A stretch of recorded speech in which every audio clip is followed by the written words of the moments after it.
Welcome to the Spell Sunday, the first episode and the launching, right? For those Chinese speaker right here, I'ma just, go on with English first, and then we'll see how the Spell Sunday work out. If the reaction is good, and then maybe we'll have another Chinese session, Chinese podcast in the future, right? Let's start officially our Spill Out Sunday. Guys, you are watching a historical moment right here, because for SCMY it's our first podcast. I'm not really sure if it's a first sportscast podcast for Malaysia, For this episode, we're just starting to talk about the local hobby and Sportscast Malaysia. I mean, Sportscast Malaysia definitely couldn't represent the whole hobby, but then we talk about how the hobby slowly evolved since, maybe since I came in here, maybe some of the audience down there, we just came in here. So yeah, it can be an interactive session, Yeah, let's do this. I'll start introducing the Spell Sunday. Spell Sunday is actually a podcast about sports cards, and then we'll talk about all the sports card stuff in here every Sunday. We choose the time of 1 p.m. because it's after a lunchtime. Maybe some of us are having a lunch right now, but it's a good time to talk about it.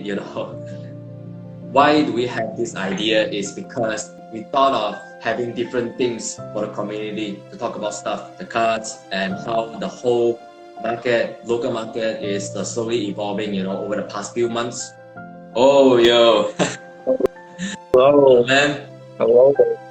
Real quick introduction for myself. I'm Ziliang, right? So, founder of SCMY Sportscast Malaysia. Basically, one of the hobby member. If you know me, if you talked to me before, you know me. And then, if anyone who yet to talk with me, you can reach out to me anytime, man. My name is Leo. I'm one of the moderators / maybe founder of the group. My passion for the hobby itself, it's personally I do like to collect / invest and everything like that. Yeah, I think most of us probably have a hybrid of investing and collecting together, So that's how we kind of make more of the fun for the new cards, right? Yeah, exactly. I think a little bit about the hobby itself. I think we kind of see the hobby just kind of evolve from, I think it's a very much different since SCMY started back in November, I just wanted to know what is the perspective from your side of the hobby since we started, Yeah, we started because there isn't really a platform for collectors in Malaysia, and basically you have a few going on around, maybe not big. They're not even trying to expand or anything. So that's why we try to expand the hobby itself, because I don't see any collectors. Most of the sports cards fans doesn't even know the hobby exists. That's why we started. If there are any sports cards fan as well, except for those in the group. Mm-hmm. Even for the content creators, right? They don't really have a platform for them to post.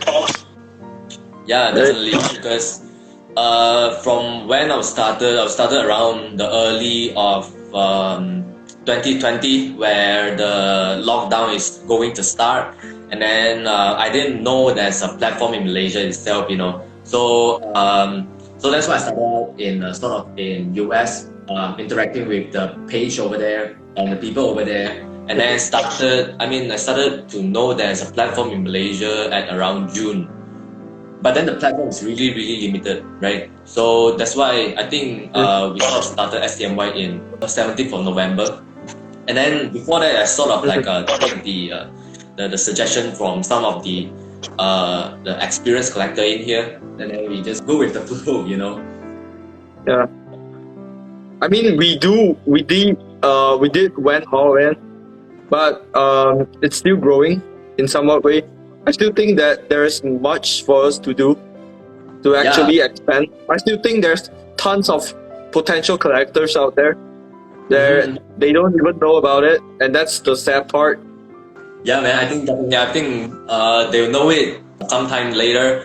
But then about Sportscast Malaysia, we just created it just to have that mindset of wanting to promote the hobby more, and then I mean, SDMY definitely couldn't represent the whole hobby itself, but then we just wanted to increase the standard of ourselves, so we're just trying out different stuff at each of the stage. I think Flex Friday and Spell Sunday, the idea came from Leo actually. It's a very early idea that Leo had, and Leo just sort of suggested before we have our first 100 members, right? Yeah, so I think that time is a very big difference back in November, because for November, everyone is just trying to everyone is struggling to buy steel wax, everyone is struggling to buy cars that they wanted. Then there is a lot of breaks going on, and then we barely have any events back in November. So it's a really great thing to see that the cars have been evolved in a few months. What do you think? Within a few months. The Spirit of Sunday itself is one of the things that sort of represent our milestone in SDMY right here, because it's one of the milestones that we wanted to do, and then it may not be a perfect series per se, but then it's something that we're willing to try, and then to invite different guests from the community, and then to let the community to interact more and talk more and share our insights more, right? Exactly. Because we don't face-to-face talk that much, but then I think it's a great opportunity to be right here, man. Yep. Honestly, I think we did a great job since we didn't even met yet. Okay. Right. Yeah. In person. Trying to connect each of the members right here. Whether they wanted to invest, whether they wanted to collect, we're just trying to hook them on, get them know more members in the community, and then that's basically what we do. And then we just try to improve ourselves more, increase the standard of SCMY here, whether it's break, whether it's any events, any contents right here. I mean, I wouldn't say that it's we do it, but then it's everyone collectively do it together to make the local hobby scene to be more noisy. Yeah, I suppose we did brought a couple hundred people in the hobby itself. So I think it was a success. It was a blast. Honestly, I think there's tons of people still out there wondering, is that a really good hobby I could, pick up or something like that? So our mission is to, spread the word for sure, and expand, keep on expanding, right? Along the way, although I do know that we're providing some value right now, not much, but we're on the way. We're on the right path, honestly. We just need to, keep on moving, and that's about it. We want everyone to feel anticipated and, productive at the same time. What advice would you give someone who entered the hobby? Let's just talk about specifically investors, pure investors. Okay. Without passion. Mm-hmm. Yeah. That's what we are having right now. Okay, for pure investment without any passion right here, I think it will be a tough start for them, because you can hardly invest in anything that you have no or less passion in. So my advice is at least have some knowledge about basketball, about NBA before you invest in the thing. If you're looking for quick cash, it will be dangerous, because especially for a lot of players right here, you like that player, but then that player is not someone who will make the return to be high, especially for those defensive players, right? So that's the thing, that you have to know what kind of player that you wanted to invest in, whether that player will bring any return of investment to your investment. So definitely the first thing is to, if you didn't have passion, the first thing is to at least understand the NBA, the basketball, right? And the second thing is what kind of investment of the cards will be valuable in the future. Okay, here's the next question for you. Have you ripped silk waxes before? Yes? For me, No? personally, not really. Never. I would say never. But then, some Never. fun rip maybe in the US. Sometimes some personal rip, but then never Great. out of my hand before. Okay, let's just share some of my favorite personal rip. I just ripped a blaster yesterday from the battle pack and a fat pack, a contenders fat pack. I got a LaMelo from the Oh, contenders and John Moran from yesterday. It was nice. a second year, sophomore year. Purple Uh-huh. Wave. I was shocked. Purple Wave. Desmond Bain. Silver. Not too bad. Nice. Not too bad. Look at And that. Manuel Quickly. Base Prism.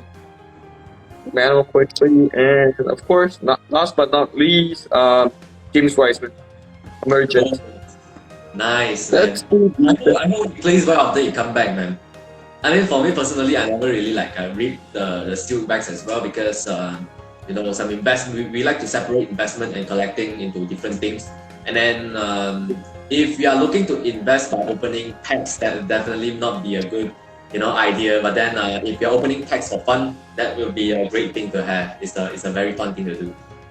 Yeah, but the thing is, when it comes to opening Silvex itself, my advice is don't expect any returns, huge returns. Just enjoy the moment, like stay at the present, and it's hardly you're just paying for the Silvex to be open, and that's about it. It's people don't understand and don't realize this. When you're opening silk waxes, you're actually paying to open, okay? It's not paying for the cards. Partially, it's paying for the enjoyment of opening packs itself. Experience. I would say going for breaks is the way to go, honestly, because it reduces the risk Oh yeah. itself, Definitely. and you get to get huge hits. But the thing is, the floor is very, very low, I would say. But the ceiling, though, it's really high. So it's either a hit or miss, honestly. Yeah, or because miss. it all depends on luck, right? Because you couldn't control it. Even if you buy a whole box of steel boxes, even if it's a FOTL, right? It doesn't guarantee that you get something nice out of it. So maybe if breaks, it sort of dissipate your risk out of it, So you don't even if you don't hit, you don't pay that much of the money. Let's go into Q&A session, right? Okay. What are some other goals you have other than growing members for SCMY in short and medium term? Right. So, I think apart from growing members is one thing, but then to get the member to involve is another thing, right? So for short term, we are trying to get as much, value into the community itself. For example, for SCMY right now, we have a few things going on. For example, yesterday we have the first ever the pack war. Pack battle. And then for us in SCMY, we still have our break going on. We still have a rest going on. And then 3 Hour Sunday is one. And then there's another thing is the Flex Friday. The Flex Friday, and we have the Flex Friday giveaway. So that's one of the thing that the way that we did to increase the involvement from members, right? So for medium term, definitely we're trying to expand, and we have our own members who are active in the hobby itself, and we get more of we have a lot of dormant members, because those members are just observing, and then they are still thinking whether they wanted to join the hobby or not. So we are trying to find them out and get them to involve and participate in all of the events. It's a great honor to have you guys to participate in the events and the support. Really love that. But for the medium term, we are trying to reach out for different page, even if it's not sportscast page.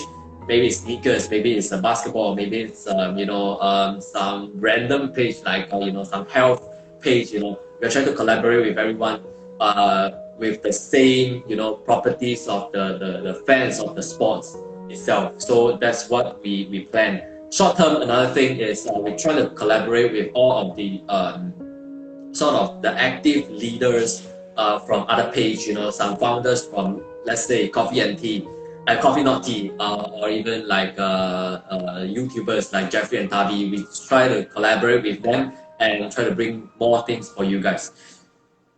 For me, right, I try to, create more content out there since we do have English speakers and, Chinese speakers out there. We try to provide more for Chinese side. We're trying to emphasize on it a little bit more in the near future, of course. We try to, come up with catchy names, to make everyone Remember the thing.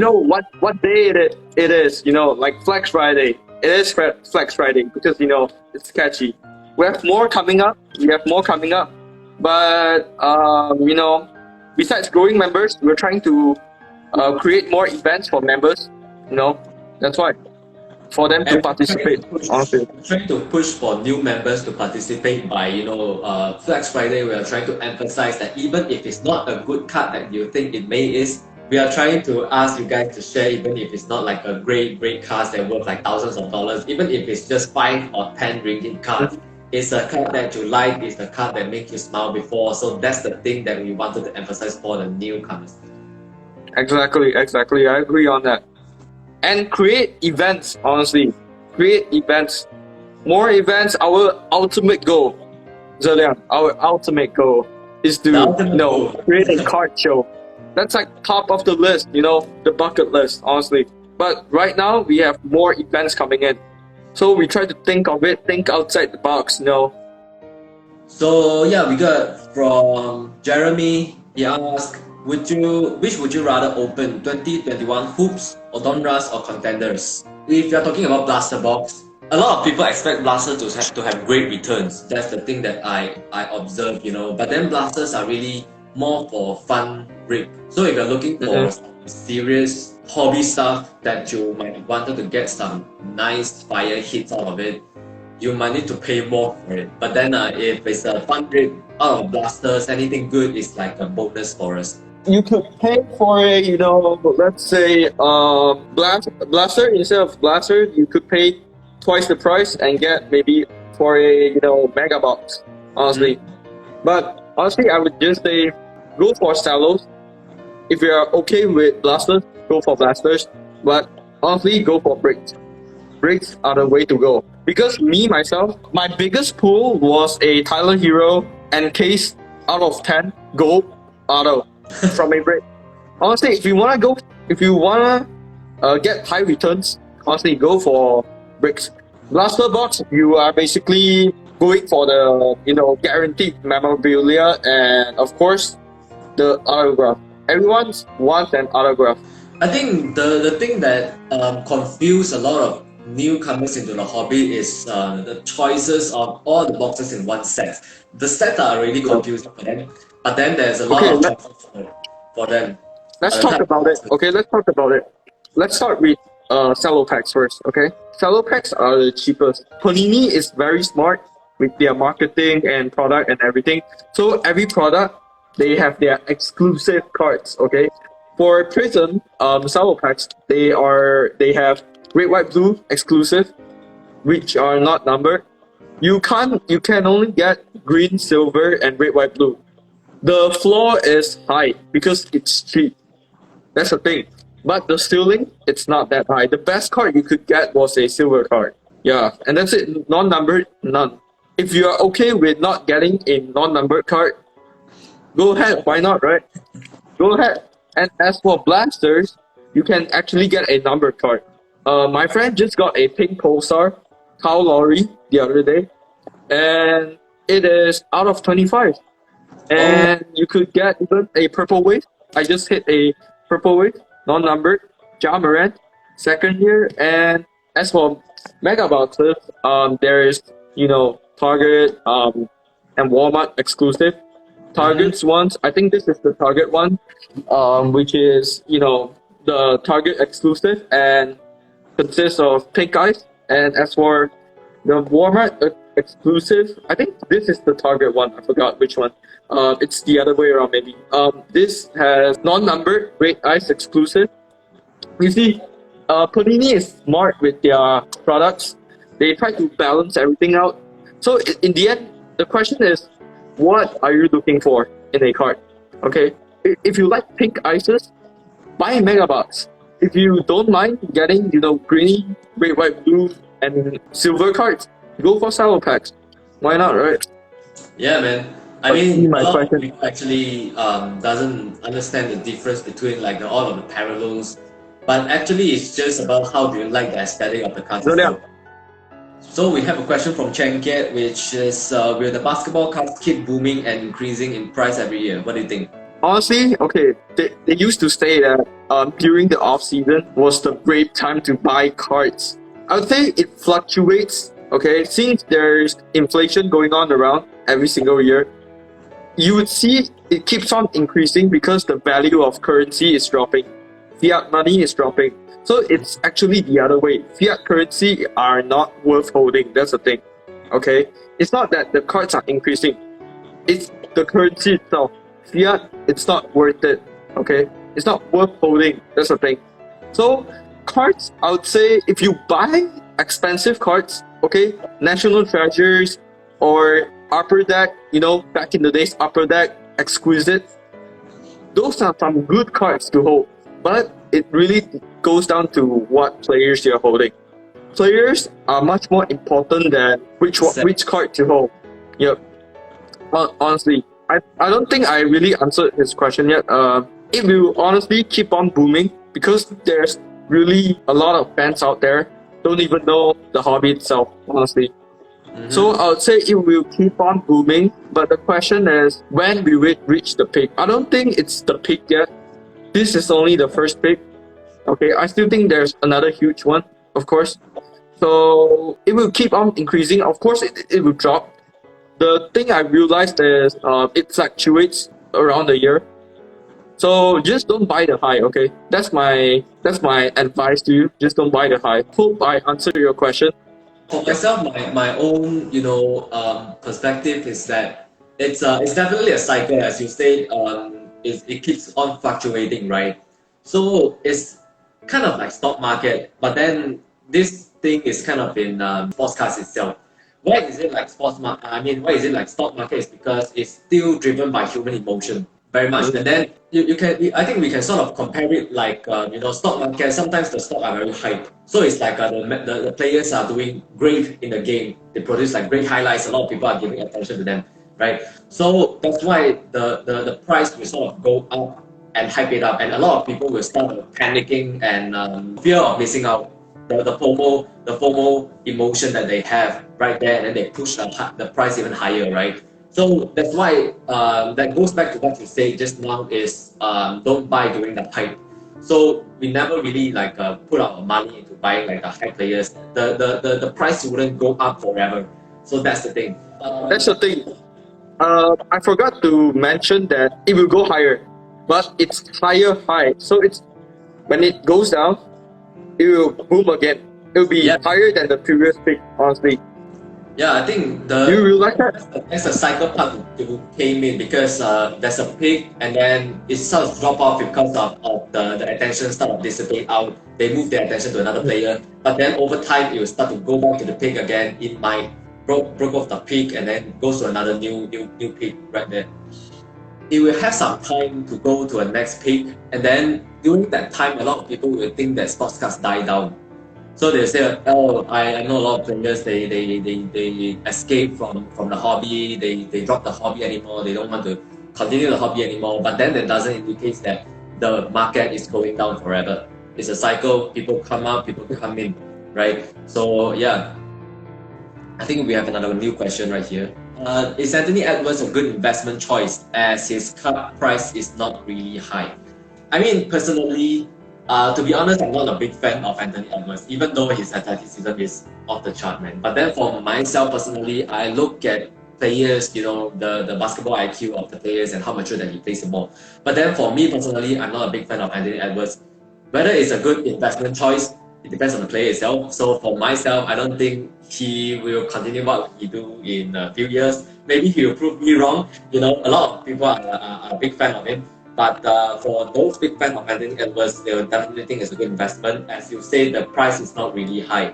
So yeah, depends on whether you think he is a good player or not. For me personally, I think he's not a great player that I like.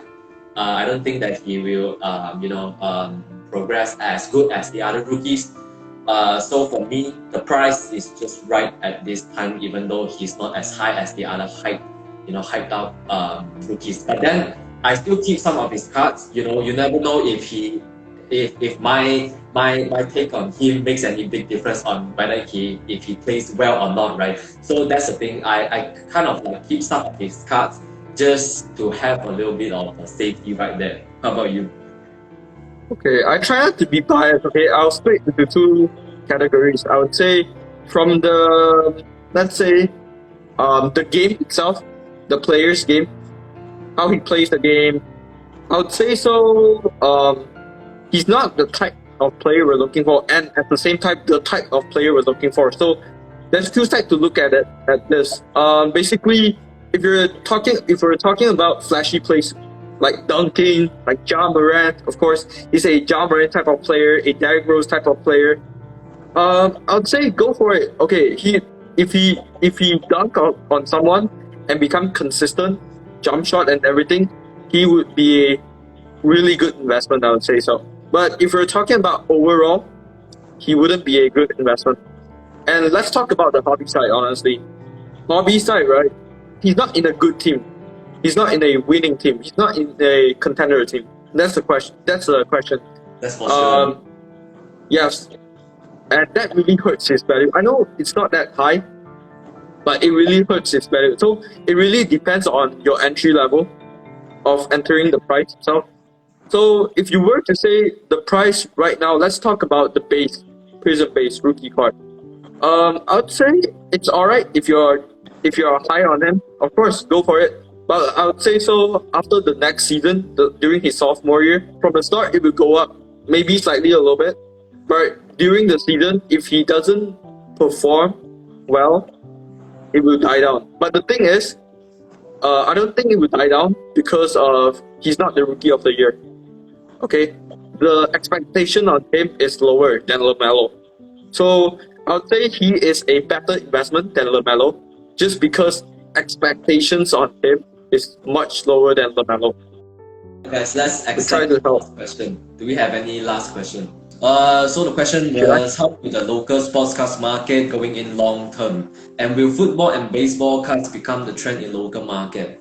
I think I'll answer the second question first. The football and baseball cards will become a trend in local market. I think if the market is big enough, we will definitely form our own, pricing like how China does. But right now, it doesn't seem that achievable yet. But then for soccer, right? For soccer, it's a very huge part of Malaysians.